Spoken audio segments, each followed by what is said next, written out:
My son yelled, "Accept my wife as a partner or you're out of my company."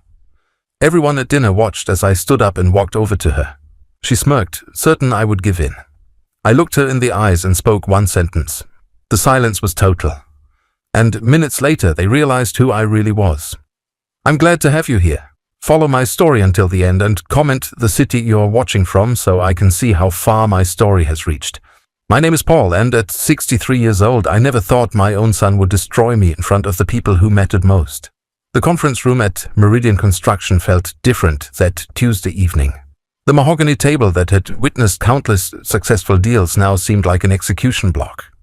Around it sat 12 of our most important clients, men and women who had trusted my company with millions of dollars over the past 4 decades. The chandelier cast a warm glow over faces I had known since they were junior executives. People who had become more than clients, they had become friends. I should have seen it coming. The signs had been there for months. Henry's increasingly bold challenges to my decisions. The way Autumn would smirk whenever I spoke during family dinners. The whispered conversations that stopped abruptly when I entered a room. But nothing could have prepared me for what happened that night. We were celebrating the completion of the Riverside Plaza project, a $28 million commercial complex that had taken 3 years to finish. It was supposed to be a triumph, a testament to everything I had built from nothing. The clients were toasting our success, sharing stories about their own businesses, when Henry suddenly stood up. At 35, my son cut an imposing figure, 6 feet tall, broad-shouldered from his years in the military, with the kind of confident bearing that commanded attention.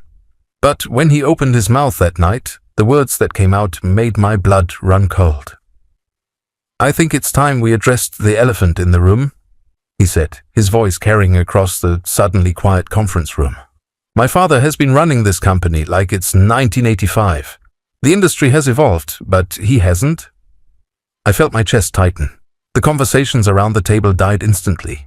Margaret Phillips from Phillips Development set down her wine glass with a soft clink that seemed to echo in the silence. Robert Chen from Chen Industries shifted uncomfortably in his chair. These people had known me for decades. They had watched me build Meridian from a one-man operation working out of my garage to a company worth over $50 million. "Henry," I said quietly, trying to keep my voice steady. "This isn't the time or place." "Actually, Dad, it is exactly the time and place." His voice was louder now, more aggressive. Behind him, I could see Autumn sitting at the smaller table where family members had been placed. She wasn't looking at me with embarrassment or concern. She was smiling. That smile told me everything I needed to know. "For too long, this company has been held back by outdated thinking," Henry continued, gesturing broadly as if he were addressing shareholders rather than insulting his father in front of our most valued clients. "We need fresh blood, new perspectives. We need leadership that understands modern business."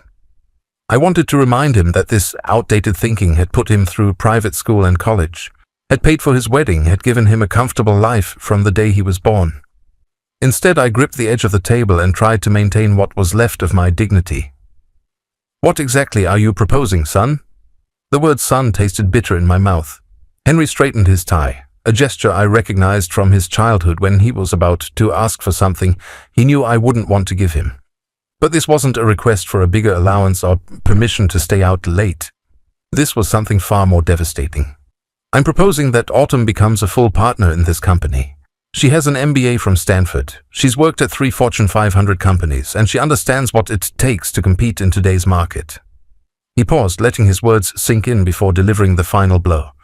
"And if you won't agree to that, then maybe it's time you stepped aside entirely." The silence that followed was deafening. I could hear the distant hum of the air conditioning, the soft tick of the grandfather clock in the corner, the barely audible sound of someone's nervous breathing. Margaret Phillips looked like she wanted to disappear through the floor. Robert Chen was staring at his hands as if they held the secrets of the universe, but it was the look on Autumn's face that hit me hardest. She wasn't surprised. She wasn't embarrassed. She was triumphant. This had been planned. I thought about the company I had built from nothing. 42 years ago, I had been a 21-year-old kid with a high school diploma, a beat-up pickup truck, and a burning desire to create something meaningful. My first job was helping an elderly widow fix her back porch for $60. I remember the pride in her voice when she told her neighbors about the young man who had done such good work. From that $60 job, I had built an empire. I had survived recessions, industry downturns, the death of my beloved wife Sarah when Henry was only 12. I had worked 16-hour days, missed family dinners, sacrificed my health and my social life to create something that would outlast me. Something I could pass on to my son, and now that son was taking it away from me in front of the people who had made it all possible. "Henry," I said, my voice barely above a whisper, "you're asking me to hand over 42 years of my life's work to someone who has been in this family for less than 2 years. I'm asking you to recognize talent when you see it," he shot back. "Autumn's ideas could revolutionize this company. But you're too stubborn and too set in your ways to see it." I looked around the table at faces I had known for decades. These people had trusted me with their dreams, their projects, their money. They had watched me honor every contract, meet every deadline, deliver every promise. And now they were watching my own son destroy me. Margaret Phillips cleared her throat softly. "Perhaps," she said carefully, "this is a conversation that should happen privately."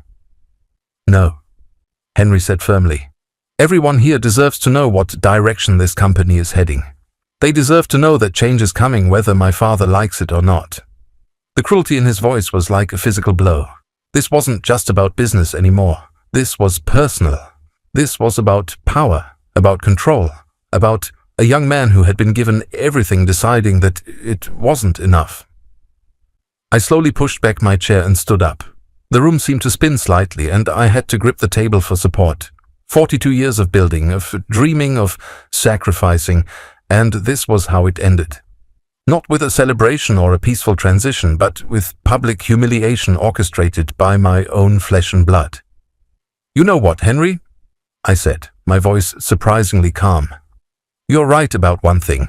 Change is coming to this company." I looked directly at Autumn for the first time that evening. Her smile faltered just slightly when our eyes met. There was something in my expression that she hadn't expected, something that made her shift uncomfortably in her chair.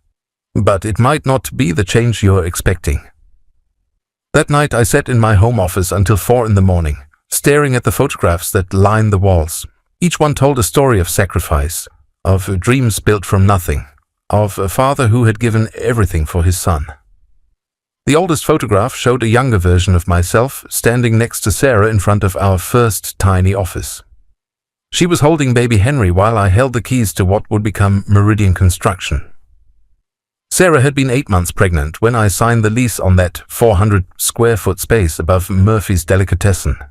The smell of pastrami had drifted up through the floorboards during our first business meetings. "You're going to build something amazing," Sarah had whispered that day, kissing my cheek while Henry gurgled in her arms. "I can feel it." She never got to see how right she was. The next photograph showed Henry at 5 years old, wearing a tiny hard hat, and pretending to operate a toy bulldozer at one of our job sites. He had insisted on coming to work with me that Saturday morning, and I had spent the entire day explaining how buildings were made, how foundations were laid, how something permanent could rise from empty ground. "Daddy, when I grow up, can I build things too?" he had asked, his small hand slipping into mine as we watched the crew pour concrete. "You can do anything you want, son," I had told him. "But if you want to build things, I'll teach you everything I know." Now at 63, I wondered when that eager little boy had disappeared. The photographs continued chronologically. Henry's first day of school, his graduation from elementary school, middle school, high school. In each one I could see myself aging, my hair growing grayer, my face more lined with stress and exhaustion. But I could also see something else, the gradual distance that had grown between us. By high school, Henry was looking at the camera instead of at me.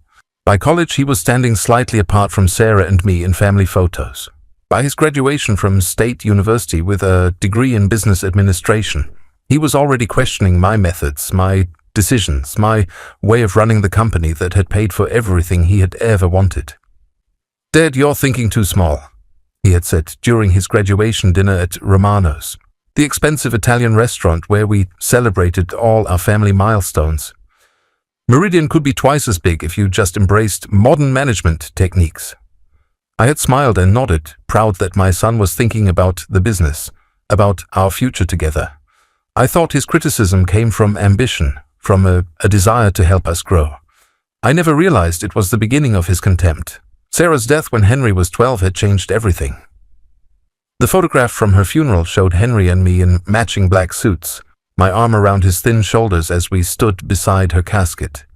I could still remember the weight of his grief, how he had sobbed in my arms that night, asking me why God had taken his mother away. "We only have each other now," I had whispered into his hair. "But that's enough. We're going to be okay." For a few years we were. Henry threw himself into school and sports, and I threw myself into work with a desperation that bordered on obsession. Every contract I signed, every building I completed, every dollar I earned was for him, to give him security, opportunity, a future free from the financial struggles I had known growing up. I worked 18-hour days during his high school years. I missed football games and parent-teacher conferences and school plays because I was building something bigger than myself. I told myself that the money I was making would matter more than my presence at his soccer matches. I convinced myself that providing for his future was more important than being there for his present. Maybe that was my first mistake. The photographs from his college years showed a different Henry. Confident, well-dressed, surrounded by friends from wealthy families. He had joined the right fraternity, dated the right girls, made the right connections. But when he looked at me during our monthly dinners, I could see something new in his eyes, something that looked uncomfortably like embarrassment. "Dad, you don't have to tell people you started as a handyman," he said one evening during his junior year. We were at the country club where I had recently been accepted as a member, something I had worked toward for years so that Henry could have access to the social circles I had never known. It's not necessary to mention the blue-collar stuff. The blue-collar stuff.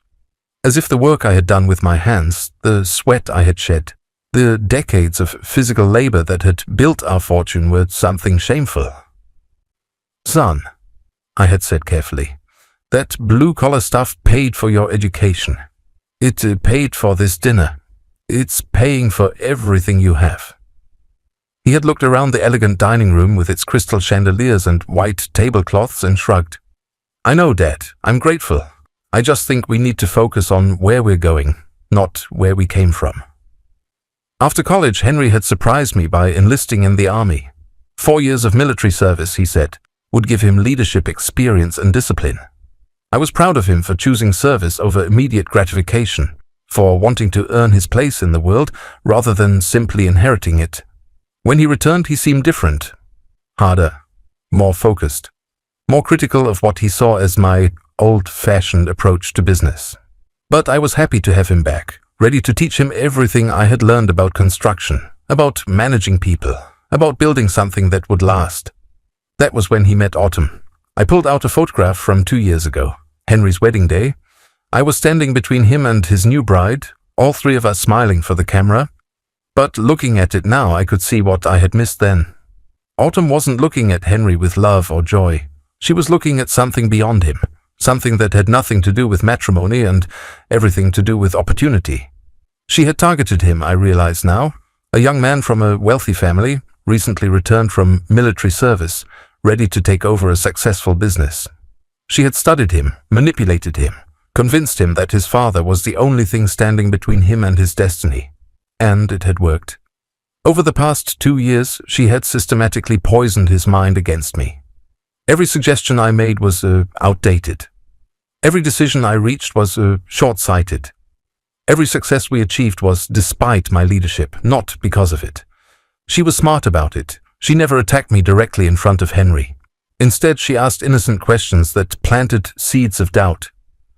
"Don't you think the company could expand faster with a different approach? Wouldn't younger leadership appeal to modern clients? Why do you think your father is so resistant to change?" Slowly, carefully, she had turned my son into a stranger.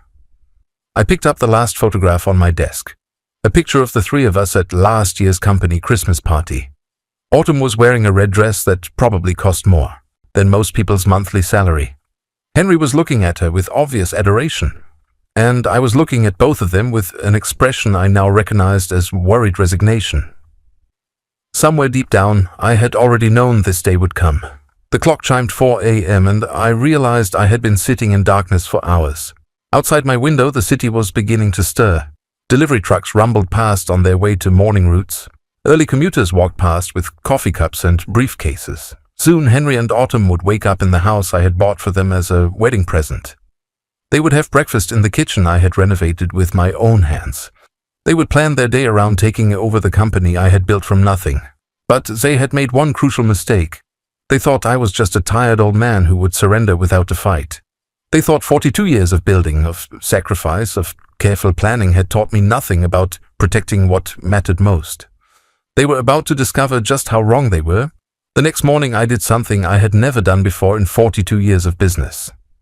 I called in sick. Margaret Phillips answered her phone on the second ring, her voice carrying the professional warmth that had made her one of my favorite clients. "Paul, I was hoping you'd call. About last night?" "Margaret, I need to ask you a favor," I interrupted, settling into the leather chair in my home office. "It's going to sound strange, but I need you to trust me." There was a pause. Margaret and I had done business for over 20 years. She had trusted me with her first commercial development when she was just starting out, and I had helped her build a real estate empire worth over $100 million. If anyone would help me without asking too many questions, it would be her. "What do you need, Paul?" "I need you to hire a private investigator, the best one you know, and I need you to have them look into my daughter-in-law's background, everything. Her previous marriages, her employment history, her financial records. Everything." Another pause, longer this time. "Paul, are you sure about this? Family matters can be—" "Margaret, in all the years you've known me, have I ever asked you for anything like this?" "No," she admitted quietly. "You haven't." "Then trust me when I say I wouldn't be asking if it wasn't important." She sighed. "I'll make some calls. Give me 24 hours. 24 hours felt like 24 years. I spent the day walking through my house, seeing it with new eyes. Every room told a story of sacrifice and love. The kitchen where Sarah had cooked countless family dinners. The living room where Henry had played with his toys while I worked on construction plans at the dining room table. The basement workshop where I had taught him to use tools, to measure twice and cut once, to take pride in work done with his own hands. When had he stopped listening to those lessons? Margaret called me at exactly 6 p.m. the following evening. "Paul, you need to sit down." I was already sitting, but her tone made my stomach clench. "What did you find?" "Her name isn't Autumn Matthews, it's Autumn Riley, and she's been married 3 times before. 3 times, Paul. All to older men with successful businesses." I gripped the phone tighter. "What happened to the husbands?" "The first one, Robert Chen—" "Wait. Robert Chen? You mean Robert Chen from Chen Industries? The man who was sitting at our conference table 2 nights ago?" "The same one. Apparently Autumn was married to his younger brother David for 6 months in 2015. David owned a chain of auto repair shops in California. After the divorce, he lost half his business to her in the settlement." My blood ran cold. Robert had been doing business with me for over 15 years. He had never mentioned having a brother, let alone a brother who had been married to my daughter-in-law.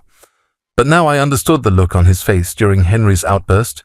It wasn't just discomfort at witnessing a family argument, it was recognition. "Go on," I said, my voice barely above a whisper. "The second husband was Thomas Bradley, a contractor in Arizona. Similar story. They were married for 8 months in 2017. She convinced him to make her a full partner in his construction company. 6 months later, she filed for divorce and walked away with half of everything he had built over 20 years. I thought about Thomas Bradley, a man I had never met, but whose story was beginning to sound terrifyingly familiar. A contractor who had worked hard to build something meaningful, only to have it taken away by a woman who saw marriage as a business opportunity. And the third husband? Marcus Webb, a real estate developer in Texas. Married in 2019. Divorced in early 2021. Same pattern. She became involved in his business, gained his trust, then took half of everything when she left. 3 marriages, 3 divorces, 3 successful businessmen destroyed by the same woman who was now sitting in my living room every Sunday, eating dinners I paid for, planning to take over the company I had spent my life building. Margaret, there's something else, isn't there? I can hear it in your voice. She sighed heavily. Paul, she didn't just take money from these men. She systematically destroyed their relationships with their families. David Chen hasn't spoken to his brother Robert in 7 years because of things she told him about Robert trying to sabotage their marriage. Thomas Bradley's daughter won't have anything to do with him because Autumn convinced him that his children were only interested in his money. Marcus Webb's son moved to another state and changed his name. The pattern was becoming horrifyingly clear. Autumn didn't just want money or business ownership. She wanted complete control. She isolated her targets from their families, poisoned their relationships, made them dependent on her and her alone. Then, when she had everything she needed, she disappeared, leaving behind destroyed lives and broken families. How did she meet Henry? I asked, though part of me already knew the answer would be devastating. That's the worst part, Paul. It wasn't a coincidence. She researched him for months before they met at that charity function. She knew about his military service, his family's business, his relationship with you. She knew exactly what she was doing when she targeted him. I thought back to that charity function 18 months ago. Henry had been so excited to introduce me to the beautiful, intelligent woman he had met. She had seemed perfect, charming, educated, interested in our business. She had asked all the right questions about construction, about leadership, about family. I had thought she was genuinely interested in getting to know us. Now I realized she had been conducting research. There's more, Margaret continued. The investigator found financial records. She has debts, Paul. Serious debts. Credit cards maxed out. Personal loans in default. She owes over $300,000 to various creditors. $300,000. No wonder she was in such a hurry to become a partner in Meridian Construction. She wasn't just looking for a comfortable life. She was looking for a way out of financial ruin. Margaret, I need copies of everything. Every document, every photograph, every piece of evidence your investigator found. Paul, what are you planning to do with this information? I stared out my office window at the house across the street, where an elderly couple was working in their garden together. They had been married for over 50 years, had built a life based on mutual respect and genuine love. They had probably never imagined that marriage could be used as a weapon, that love could be counterfeited so convincingly. I'm going to save my son, I said finally, even if he hates me for it. That night I spread all the documents across my dining room table. Financial records, marriage certificates, divorce papers, court filings, private investigator reports. The evidence painted a picture of a woman who was not just manipulative but dangerous. But it also revealed something else. In each of her previous marriages, there had been warning signs, unexplained absences, secretive phone calls, meetings with lawyers that her husbands didn't know about. If I looked carefully enough at Henry's behavior over the past few months, I was certain I would find similar patterns. I picked up my phone and scrolled through my recent calls with Henry. Over the past 6 months, our conversations had become shorter, more business-focused, more strained. He had stopped calling just to chat, stopped asking for advice about anything other than company matters. When we did talk, he seemed distracted, as if he were thinking about something else. Or someone else. I thought about Autumn's behavior at family dinners, the way she would steer conversations away from personal topics, the way she would interrupt whenever Henry started telling stories about his childhood or his mother.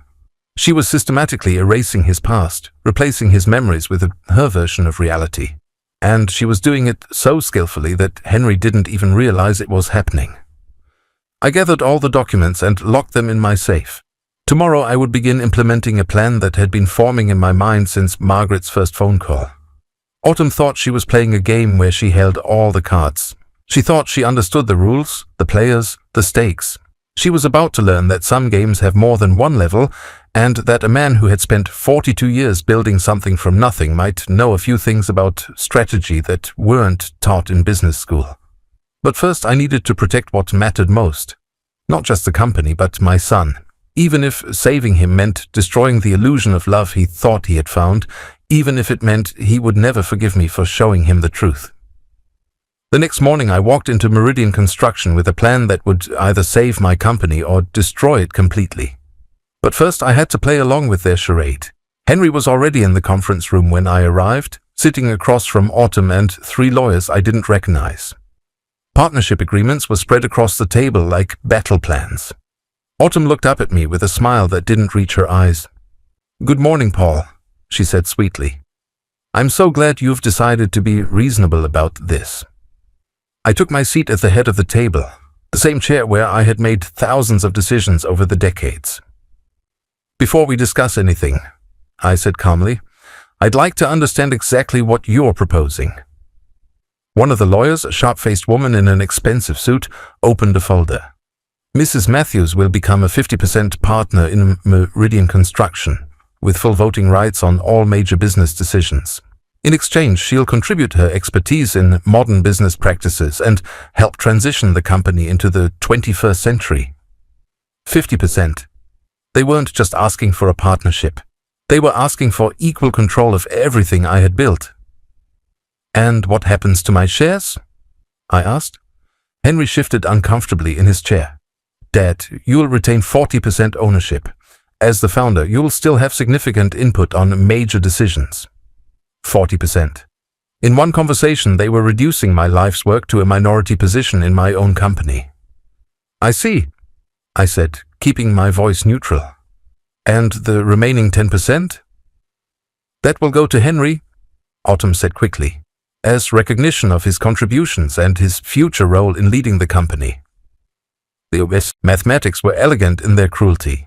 Autumn and Henry together would control 60% of Meridian Construction. I would become a minority stakeholder in the company I had created from nothing. But as I listened to them explain their terms, I realized something important. They were amateurs. Over the past 42 years, I had negotiated hundreds of contracts, navigated countless business relationships, survived recessions and boom periods and industry upheavals. I had learned that the most dangerous opponents were often the ones who underestimated their competition. Autumn thought she was playing chess with someone who only knew checkers. "These terms seem reasonable," I said carefully, "but I'll need some time to review everything with my own lawyers." Autumn's smile tightened almost imperceptibly. She had expected immediate surrender, not careful consideration. "Of course," she said. "Take all the time you need. We're in no rush." That was a lie, and we both knew it. The financial records Margaret's investigator had uncovered showed that Autumn's creditors were becoming increasingly aggressive. She needed this partnership to happen quickly, before her house of cards collapsed entirely. "I should have an answer by the end of the week," I said, standing up from the table. As I walked toward the door, Henry called after me. "Dad, you're making the right choice. This is going to be good for everyone." I turned back to look at my son, seeing him clearly for perhaps the first time in months. He genuinely believed what he was saying. In his mind, this wasn't a hostile takeover. It was progress. Autumn had convinced him that forcing his father into a minority position was somehow an act of love. "I hope you're right, son," I said quietly. That afternoon, I began implementing the most complex business strategy I had ever attempted. The first step was protecting our most valuable assets. Over the past 4 decades, Meridian Construction had developed relationships with premium suppliers, exclusive subcontractors, and high-end clients that couldn't be easily replaced. But those relationships were based on personal trust, not corporate contracts. I started with our suppliers. Jake Morrison had been selling us concrete and steel for over 20 years. His company, Morrison Materials, had grown alongside Meridian, and we had weathered several industry downturns together. "Jake," I said, sitting across from him in his cluttered office that afternoon, "I need to ask you a personal favor." Jake leaned back in his chair, studying my face. "Paul, in all the years I've known you, you've never asked for a personal favor. What's going on?" "I'm going to tell you something in confidence, and I need your word that it won't leave this room." He nodded seriously. "My son and his wife are planning to force me out of my own company. They think they can run Meridian better than I can." I paused, letting the implications sink in. "Jake, how long do you think a construction company lasts when it's run by people who have never actually built anything?" Jake's expression darkened. He had started Morrison Materials with his own hands, just as I had started Meridian. He understood the difference between theoretical knowledge and practical experience. "What do you need from me?" he asked. I need you to know that any contracts signed after this week may not be honored by the new management. I need you to be very careful about extending credit to Meridian Construction if I'm not directly involved in approving the arrangements." Jake was quiet for a long moment, processing what I was telling him. "Paul, are you saying what I think you are saying?" "I'm saying that Jake Morrison and Paul Davis have been friends for 20 years, but Jake Morrison and Autumn Matthews have never met." He smiled grimly. "I understand. I had similar conversations with every major supplier we used. Tom Bradley at Bradley Electrical, Maria Santos at Santos Plumbing, David Kim at Kim Roofing. Each conversation was carefully crafted, never explicitly asking them to refuse service to the new management, but making it clear that their long-standing relationships were with me personally, not with Meridian Construction as an entity.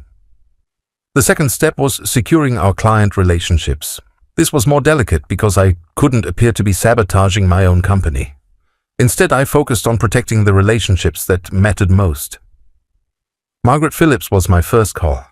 "Margaret, I need you to know that if anything happens to me at Meridian, you can reach me directly at my personal number. Our friendship and business relationship exists independent of any corporate structure."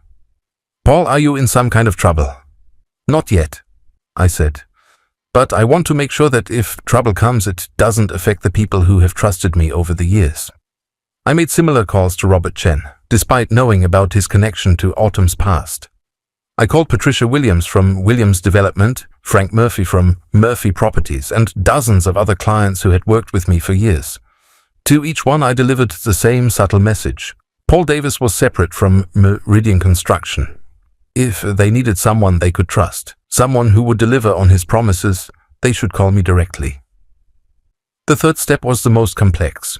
I began quietly transferring the most valuable aspects of Meridian Construction to a new entity.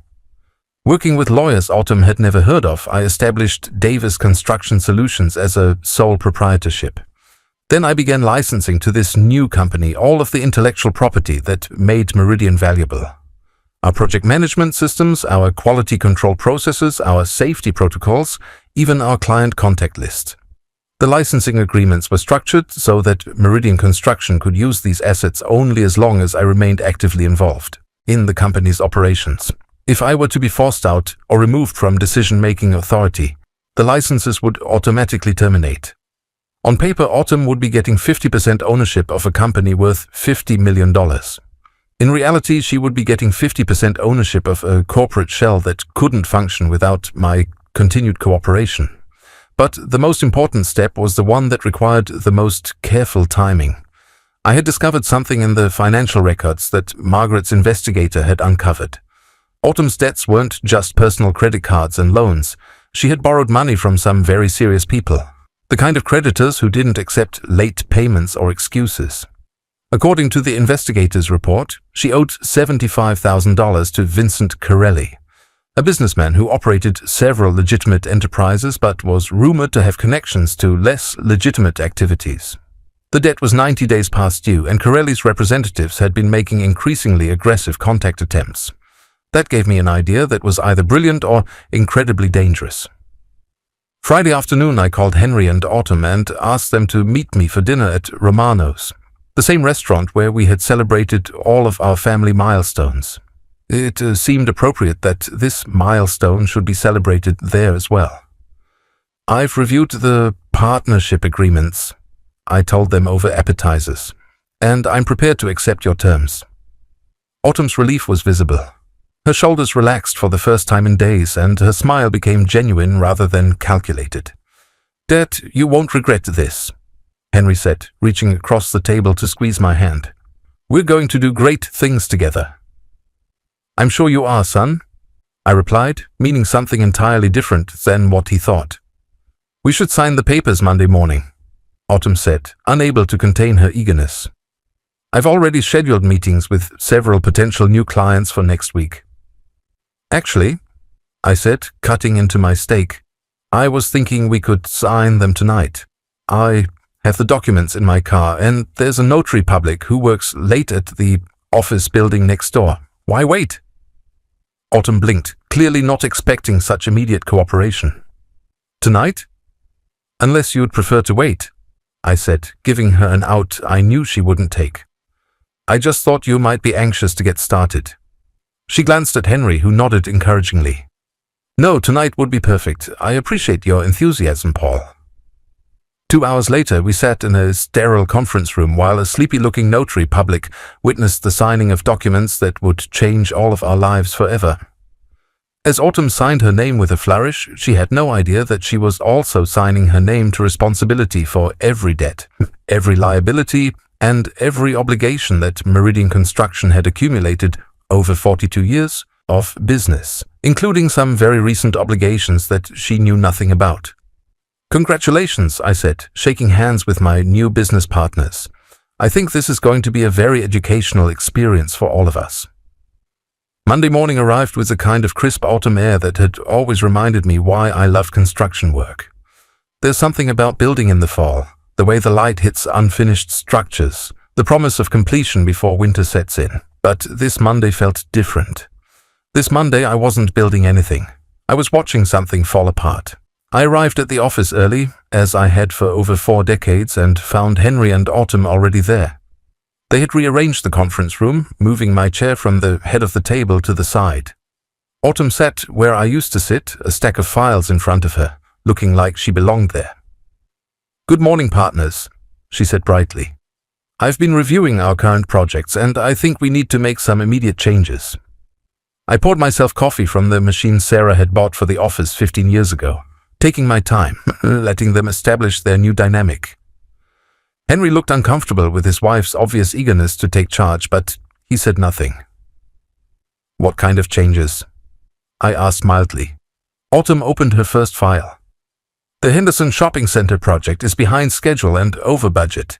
I think we need to bring in new project managers, people with more modern experience. The Henderson project.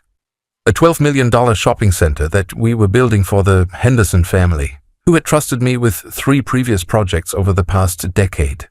The project was exactly on schedule and exactly on budget, but Autumn had no way of knowing that. Interesting suggestion, I said. Have you spoken with the Hendersons about your concerns?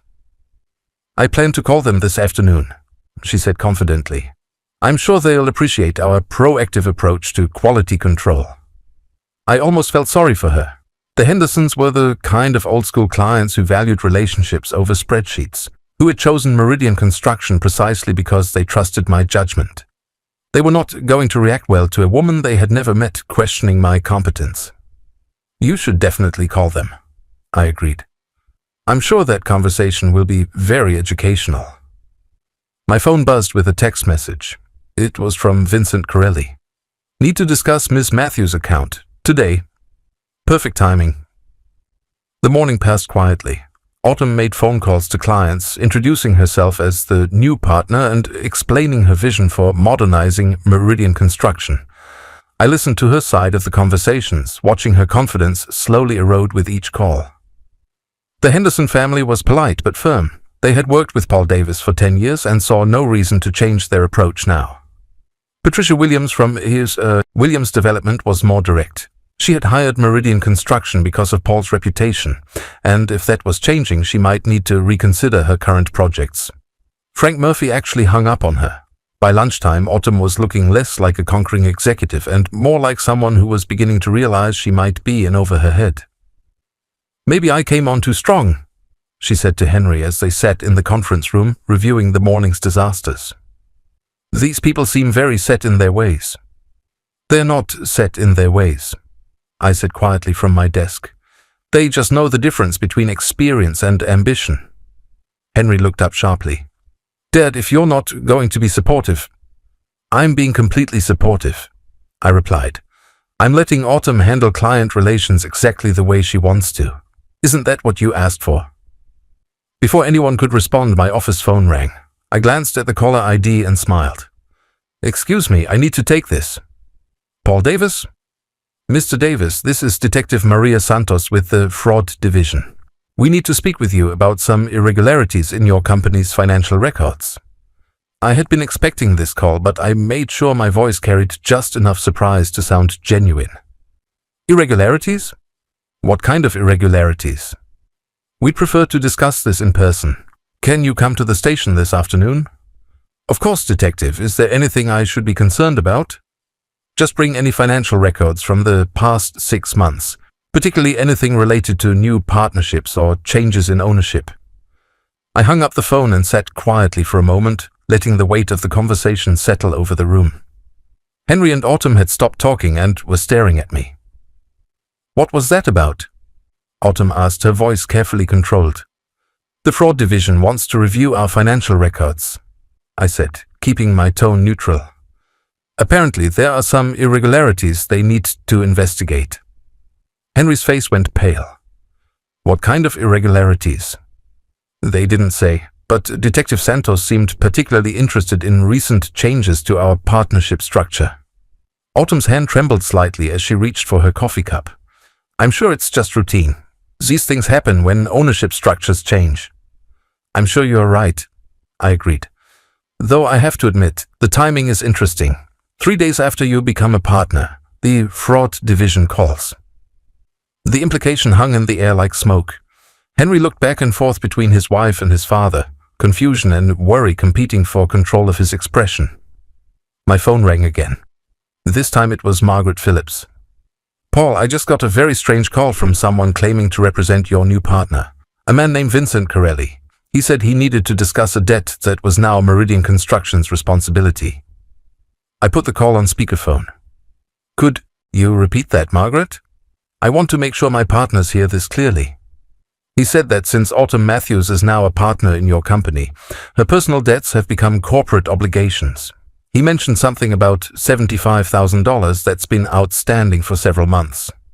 Autumn shot to her feet so quickly that her chair toppled backward. That's not how it works. Personal debts don't transfer to business partnerships. Actually, I said calmly, that depends on how the partnership is structured. And according to the agreements you signed Friday night, you accepted full responsibility for all existing debts and obligations related to Meridian Construction. Henry grabbed the partnership documents from the table, frantically flipping through pages he clearly hadn't read carefully. Debt? What are you talking about? What debts? I opened my desk drawer and pulled out a folder I had been saving for this moment. Well, there's the matter of the $200,000 loan I took out last Thursday to cover some cash flow issues. And the $150,000 line of credit I opened Friday morning to purchase new equipment. Both loans list Meridian Construction as the borrower, which means all partners are jointly and severally liable. Autumn's face had gone white. You took out loans without telling us? I took out loans as the sole owner of Meridian Construction, I corrected. The same way I've been running this company for 42 years. The fact that you became a partner after those loans were established doesn't change the company's obligations. Henry was still reading the partnership agreement, his expression growing more horrified with each page. Autumn, did you read this before you signed it? Of course I read it, she snapped, but her voice lacked conviction. My phone rang a third time. This time I recognized Vincent Corelli's voice even before he identified himself. Mr. Davis, I believe you know why I'm calling. I'm afraid I don't, Mr. Corelli, but I have you on speakerphone with my business partners, so please feel free to explain. Your partner, Mrs. Matthews, owes my organization $75,000. The debt is now 4 months overdue. Since she's become a partner in your company, we consider this a business obligation. Autumn grabbed for the phone, but I held it away from her reach. Mr. Corelli, I said pleasantly, I think there may be some confusion. Mrs. Matthews just became a partner on Friday. Her personal debts wouldn't automatically become company obligations. Actually, Mr. Davis, according to my lawyers, the partnership agreement she signed makes all partners jointly responsible for any debts that could affect the company's operations. Miss Matthews' debt to us definitely affects her ability to function as a business partner. Henry slammed the partnership documents down on the table. It's true, he said, his voice barely above a whisper. Section 12, paragraph 4. All partners accept joint responsibility for any personal obligations that could impact their professional judgment or the company's reputation. Autumn snatched the papers from him, reading frantically. I watched her face as she found the relevant clause, watched her realize that she had signed away far more than she had gained. This is a setup. she said finally, her voice shaking with rage. You planned this whole thing. I planned to protect my company, I replied calmly. You planned to steal it. The difference is that my plan was legal. The conference room erupted in chaos. Autumn screamed accusations, Henry demanded explanations, and my phone kept ringing with more calls from creditors, clients, and concerned business partners. But through it all, I sat quietly at my desk, thinking about a conversation I had had with my wife, Sarah, just before she died. Promise me something, she had whispered from her hospital bed. Promise me you won't let anyone destroy what we built together. Not for money, not for family, not for anything. I promise, I had told her, holding her hand as her breathing grew shallower. 23 years later, I was finally keeping that promise. Autumn was frantically making phone calls, trying to reach lawyers who could explain why the partnership agreement she had been so eager to sign was now destroying her instead of enriching her. Henry sat in stunned silence, slowly realizing that his father's 42 years of business experience might have taught him a few things about protecting what mattered most. As the afternoon wore on, the full scope of Autumn's situation became clear. Vincent Corelli's debt was just the beginning. She owed money to credit card companies, personal loan providers, and several other individuals whose patience was wearing thin. As a partner in Meridian Construction, she had just made all of those debts the company's problem. But the company itself was no longer the valuable asset she thought she was acquiring. The licensing agreements I had established with Davis Construction Solutions meant that Meridian Construction could no longer operate without my direct involvement.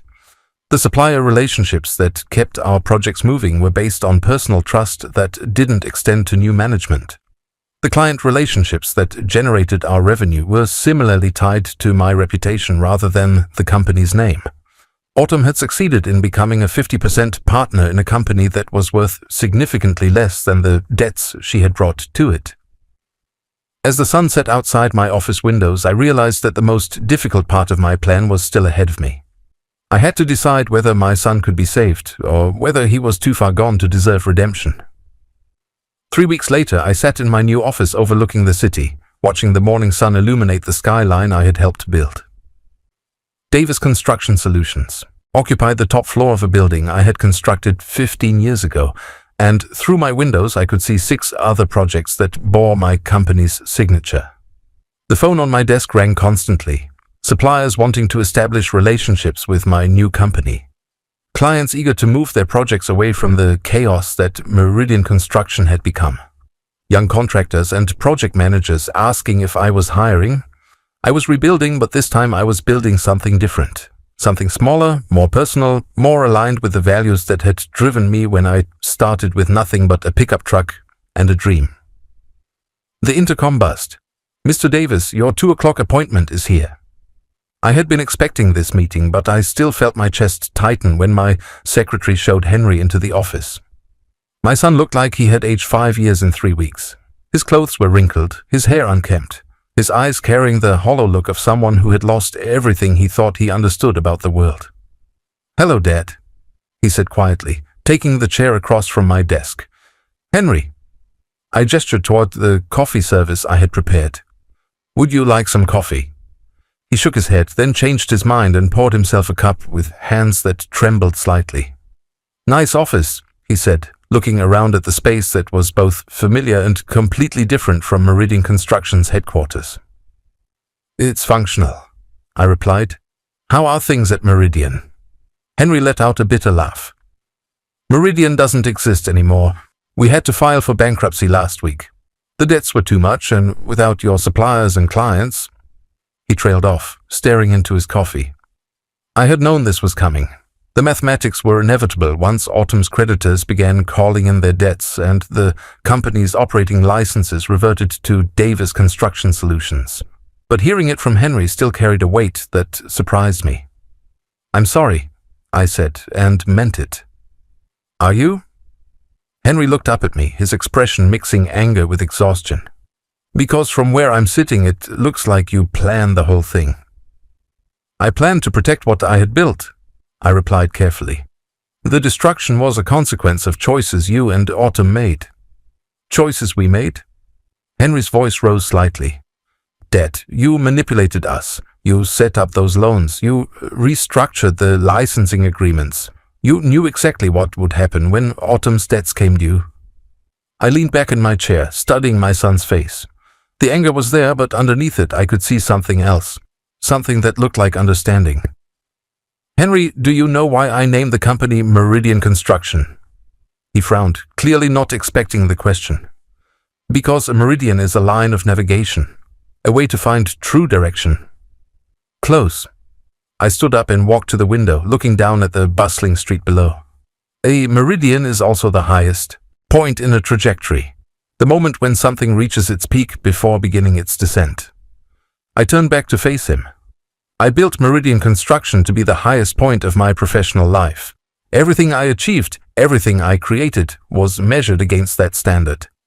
But peaks aren't meant to be permanent, Henry. They're meant to be climbed, appreciated, and then left behind so you can find new mountains to climb. Henry was quiet for a long moment. "So you destroyed it on purpose?" "I saved it," I corrected.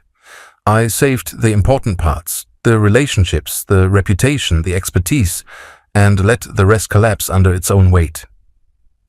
"And Autumn?" His voice was barely above a whisper. I returned to my desk and opened a folder I had been saving for this conversation. "Autumn filed for divorce last Monday. According to the papers, she's claiming that you misrepresented your financial situation and that the marriage was based on fraud." Henry's shoulders sagged. "She's not wrong. I did misrepresent my situation. I thought I was going to inherit $50 million worth of assets. Instead, I inherited $350,000 worth of debt." "Where is she now?" "Gone. She disappeared the same day Vincent Carilli's people came to collect their money. She took what little cash was left in our joint accounts and vanished." He looked up at me with red-rimmed eyes. "Dad, I don't think she ever loved me at all." The pain in his voice was raw, genuine. This wasn't the arrogant young man who had humiliated me in front of my clients 3 weeks ago. This was my son, stripped of his illusions, forced to confront the reality of what he had lost and why he had lost it. "Henry," I said gently, "love isn't something you can counterfeit indefinitely. Real love survives disagreement, disappointment, even failure. What Autumn offered you was a performance designed to get what she wanted." "How did you know?" he asked. "How did you figure it out when I couldn't see it?" I thought about that question for a moment. "Because I'm your father and I've loved you since the day you were born. That kind of love teaches you to recognize the real thing when you see it, and more importantly, to recognize when it's absent." Henry was quiet for several minutes, processing everything I had told him. Outside my office windows, the city continued its daily rhythm. Construction crews worked on buildings that would outlast all of us, laying foundations that would support dreams not yet imagined. "Dad," Henry said finally, "I need to ask you something, and I need you to be completely honest with me." "All right. Do you think there's any way I can earn back your respect?" The question hung between us like a bridge waiting to be crossed. I looked at my son, seeing past the mistakes and the manipulation to the young man who had once asked me to teach him how to build things that would last. "Henry, you never lost my respect. You lost your way and you made choices that hurt both of us. But respect isn't something you earn once and keep forever. It's something you build every day through your actions and your character." I opened my desk drawer and pulled out a business card for Davis Construction Solutions. "I'm hiring project managers for 3 new developments. The starting salary is $48,000 a year, with the possibility of advancement based on performance and reliability." Henry stared at the card. "You're offering me a job?" "I'm offering you a chance to start over, to learn the business from the ground up, the way I did 42 years ago, to prove to yourself and to me that you understand the difference between earning something and inheriting it." "What about my military experience? My business degree, my years working at Meridian? What about them?" I asked. "Your military experience taught you discipline and leadership, which are valuable. Your business degree gave you theoretical knowledge that might be useful if applied correctly.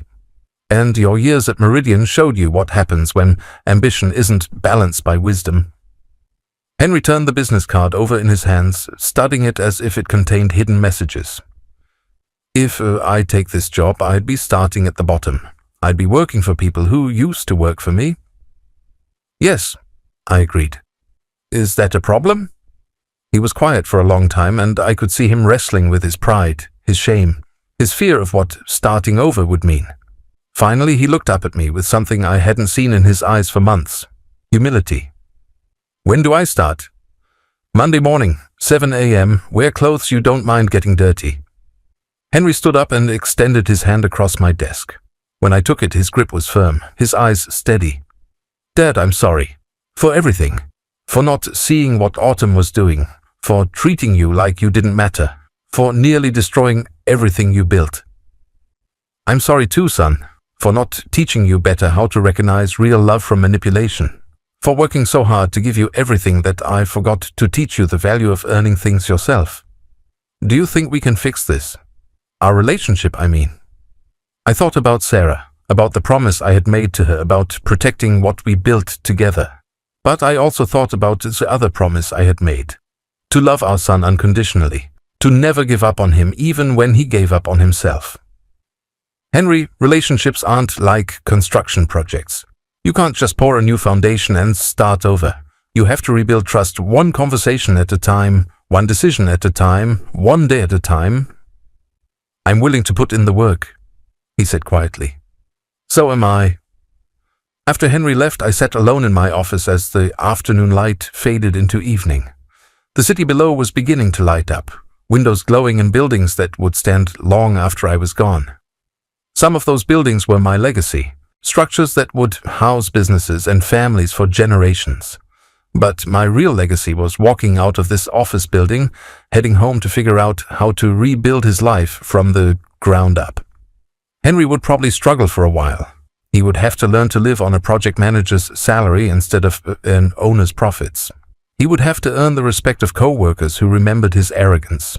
He would have to rebuild his sense of self-worth based on his actions rather than his inheritance. It would be hard work, but I had faith in him because he was Sarah's son as much as he was mine, and Sarah had never backed down from hard work. My phone buzzed with a text message from Margaret Phillips. Dinner tonight to celebrate your new venture. My treat. I smiled and typed back, sounds perfect, but I'm buying. It's time I stopped letting other people take care of me. As I gathered my papers and prepared to leave for the day, I thought about the company I had lost and the company I had gained. Meridian Construction was gone, dissolved into bankruptcy and legal proceedings. But Davis Construction Solutions was already showing promise, built on the relationships and reputation that no contract could transfer and no manipulation could steal. I had spent 42 years learning that the most valuable things in life, trust, respect, love, integrity, couldn't be inherited or stolen or bought. They had to be earned through honest work and genuine care for others. Autumn had tried to take everything from me, but she had only succeeded in taking the things that didn't really matter. The things that truly mattered, my relationship with my son, my reputation in the industry, my ability to create something meaningful, those were still mine. As I locked my office door and headed for the elevator, I realized that I felt something I hadn't felt in years. Excitement about the future. At 63 years old, I was starting over, and this time I was going to build something even better than what I had left behind.